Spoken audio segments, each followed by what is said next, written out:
Hello guys! For today's video, sumugod kami sa grocery store para maghanap ng ingredients naman para sa sinigang na corned beef.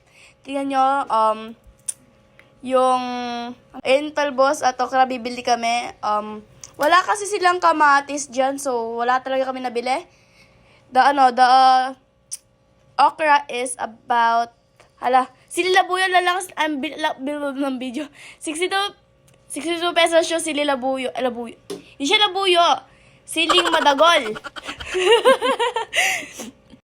Hello guys, it's 7 o'clock and as you can see, nasa kusina ako.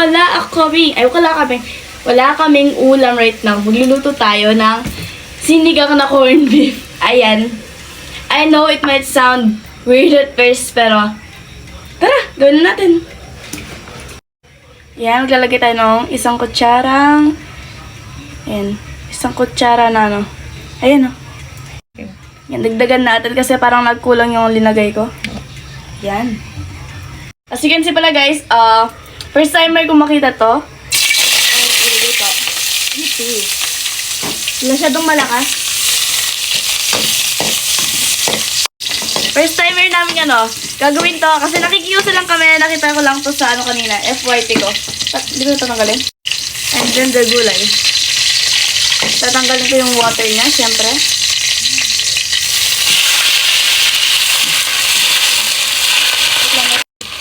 So, first pala guys, kasi first time namin gawin to, so, yung meron lang kami sa kusina namin yung gagamitin namin isang cup.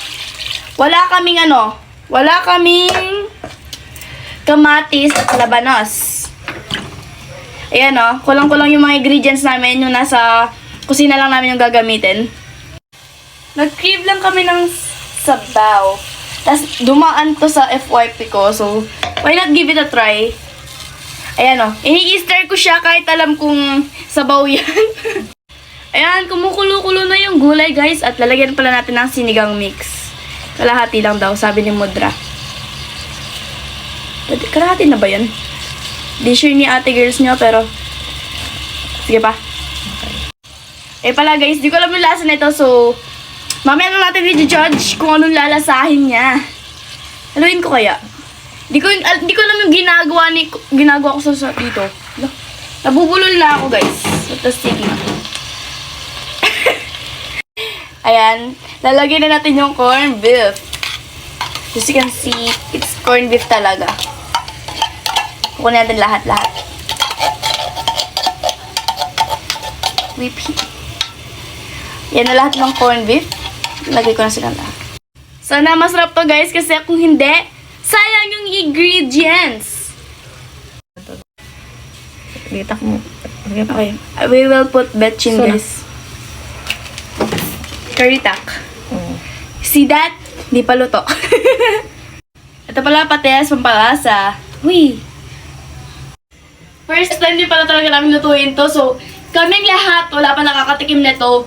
So, di talaga namin alam kung fail siya o hindi. Kasi kulang-kulang nga yung ingredients namin. Yung nasa bahay na talaga yung meron kami. Tsaka di talaga namin alam kung ano lasa ng sinigang ng corned beef. Kasi ngayon lang namin nalaman na sisigang pala yung corned beef. Actually, nung first nakita ko, parang hindi ako naniwalang masarap yan. Kasi, corned beef ba naman, tapos sisigang. Look at that progress. Bumubula na. Kumukulo na pala. Bumubula na. Okay. Ako yung first taste, guys. Natatakot ako, parang hindi pa luto to. Pero tingnan natin yung beef luto na. Luto na ba yan?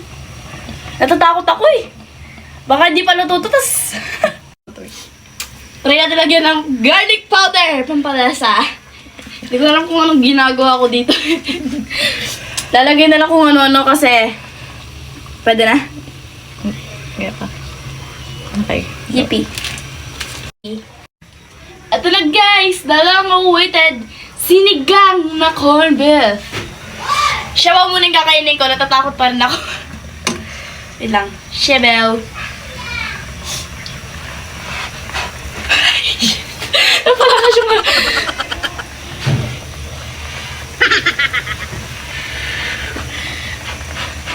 Natatakot ako ma. Eh, pagkain nga matakot. Nasa sinigang. Siyempre, ano pa ba? Sinigang to eh. Masarap. Sweet siya. Maasim pala. Maasim pala. O, dagdagan mo na ito. Sabay. Yung may ulam. Yung ating corned beef. Yung may corned beef. Natatakot ako pag may corned beef eh. Eh? Like, hindi na, not like ano, baka kasi hindi pa luto. Ako nagluto eh. Nakutot ako. Pag masasama yan.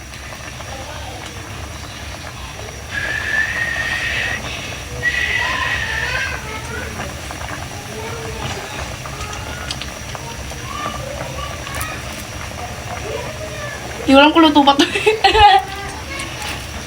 Never mind, luto lang siya. Luto siya. Anong nasa? Lasa ka na maasim-asim na corned beef. Parang corned beef yan.